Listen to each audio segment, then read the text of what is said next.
was he borne down by many, and taken. Then said King Atli, "A marvellous thing! How many men have gone their ways before him! Cut the heart from out of him, and let that be his bane." Hogni said, "Do according to thy will. Merrily will I abide whatso thou wilt do against me. And thou shalt see that my heart is not adrad. For hard matters have I made trial of ere now, and all things that may try a man was I fain to bear, whiles yet I was unhurt. But now sorely am I hurt, and thou alone henceforth will bear mastery in our dealings together." Then spake a counsellor of King Atli, "Better rede I see thereto. Take we the thrall Hjalli, and give respite to Hogni. For this thrall is made to die, since the longer he lives, the less worth shall he be." The thrall hearkened, and cried out aloft, and fled away anywhither where he might hope for shelter, crying out that a hard portion was his because of their strife and wild doings, and an ill day for him, whereon he must be dragged to death from his sweet life and his swine keeping.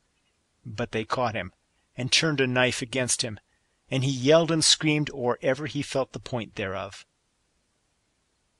Then in such wise spake Hogni, as a man seldom speaketh who is fallen into hard need, for he prayed for the thrall's life, and said that these shrieks he could not away with, and that it were a lesser matter to him to play out the play to the end. And therewithal the thrall gat his life, as for that time. But Gunnar and Hogni are both laid in fetters.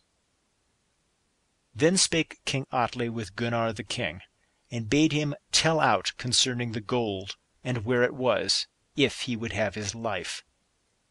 But he answered, "Nay, first will I behold the bloody heart of Hogni, my brother."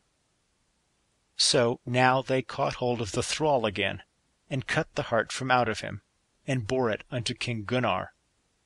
But he said, "The faint heart of Hjalli may ye here behold, little like the proud heart of Hogni.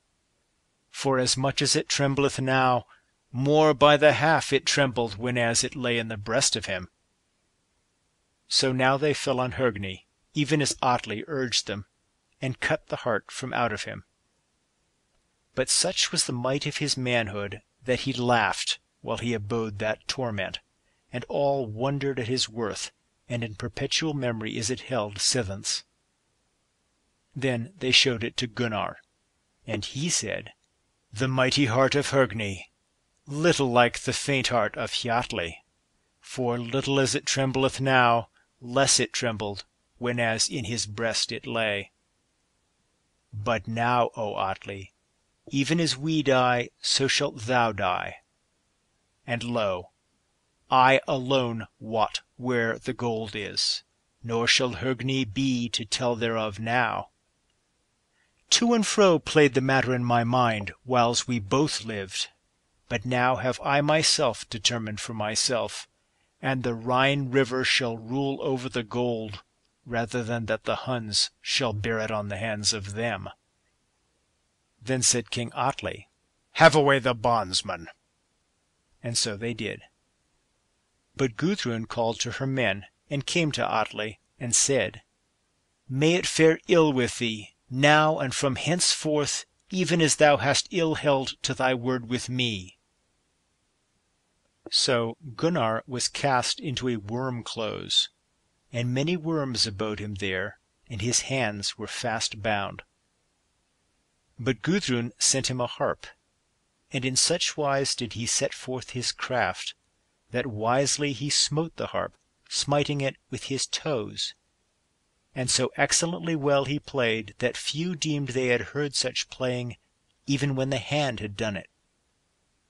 And with such might and power he played, that all the worms fell asleep in the end, save one adder only, great and evil of aspect, that crept unto him, and thrust its sting into him until it smote his heart, and in such wise, with great hardihood, he ended his life days. End of section 11.